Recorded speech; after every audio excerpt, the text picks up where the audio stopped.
আজকে আপনাদের সাথে একটা ইভিনিং স্ন্যাক্স রেসিপি শেয়ার করছি। আজকের রেসিপি হলো গ্রিন শিমলা লঙ্কার পকোড়া। দারুণ খেতে হয়, বানানো খুবই সহজ, একটা চটপটা রেসিপি। চলুন এবার দেখে নেওয়া যাক কিভাবে তৈরি করছি। শিমলা লঙ্কার পকোড়া বানানোর জন্য আমি বাজার থেকে এরকম শিমলা লঙ্কা নিয়ে এসেছি। এবার লঙ্কাগুলোর ভিতরের বীজটা আমি প্রথমে ফেলে দেবো।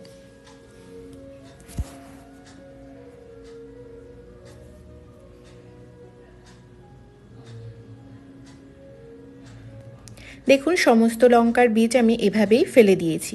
অন্যদিকে আমি স্টাফিংয়ের জন্য রেডি করছি। তার জন্য পনির নিয়ে নিয়েছি, আর নিয়েছি কুচানো ক্যাপসিকাম, গাজর আর চিজ।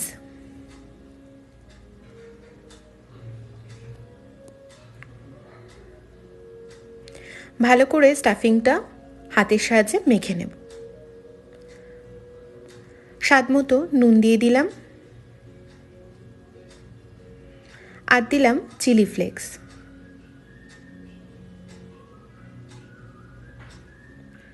সামান্য একটু অরিগানো দিয়ে দিলাম, আর দিচ্ছি মিক্স হার্বস। সমস্ত কিছু এবার ভালো করে হাতের সাহায্যে মাখিয়ে নিচ্ছি।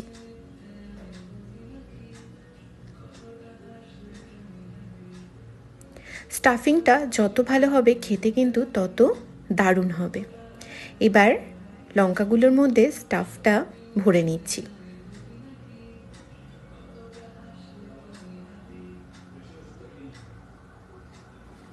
দেখুন, সমস্ত লঙ্কাতে এভাবে পুর ভরা হয়ে গেছে। এবার ছুরির সাহায্যে গোল গোল করে কেটে নেব। একটু সাবধানে কাটতে হবে, না হলে ভেঙে যেতে পারে।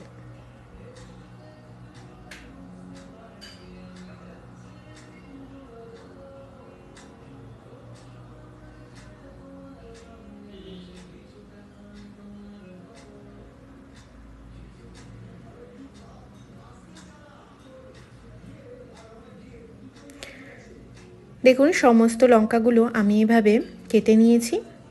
এবার একটা বোল নিয়ে নিয়েছি, বোলের মধ্যে নিলাম 4 চামচ কর্নফ্লাওয়ার, 4 চামচ দিলাম ময়দা, স্বাদ মতো নুন দিয়ে দিলাম।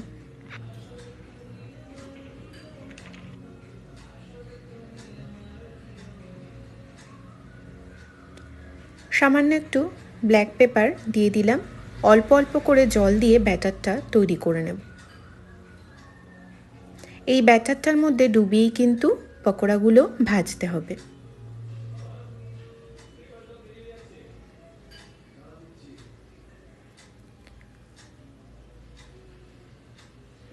দেখুন, ব্যাটারটা আমার রেডি হয়ে গেছে। ব্যাটারটার থিকনেসটাও আপনাদেরকে দেখিয়ে দিয়েছি। এবার এক এক করে লঙ্কাগুলো এর মধ্যে দিয়ে দিলাম।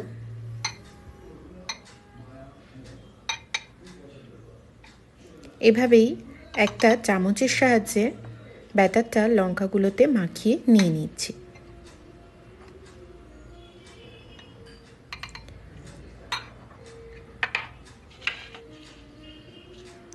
তারপর ব্রেড স্কাম্পের মধ্যে এভাবে মাখিয়ে নিচ্ছি।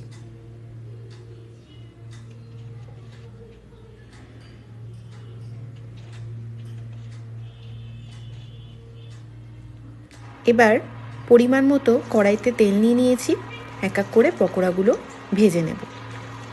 তেলটা কিন্তু একটু বেশি পরিমাণে কড়াইতে দেবেন, তাতে পকোড়াগুলো মুচমুচে হবে।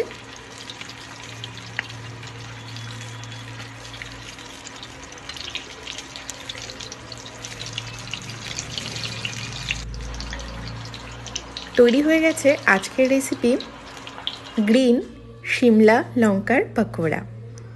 আপনারা কিন্তু বাড়িতে অবশ্যই বানাবেন, আমাকে জানাবেন আপনাদের কেমন লাগলো।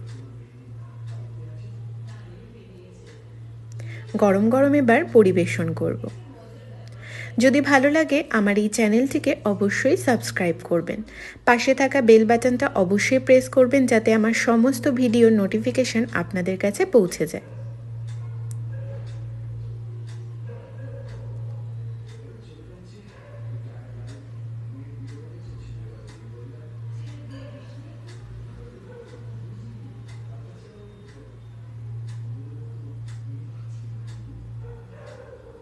সবাই খুব আপনারা ভালো থাকবেন, সুস্থ থাকবেন। অসংখ্য ধন্যবাদ।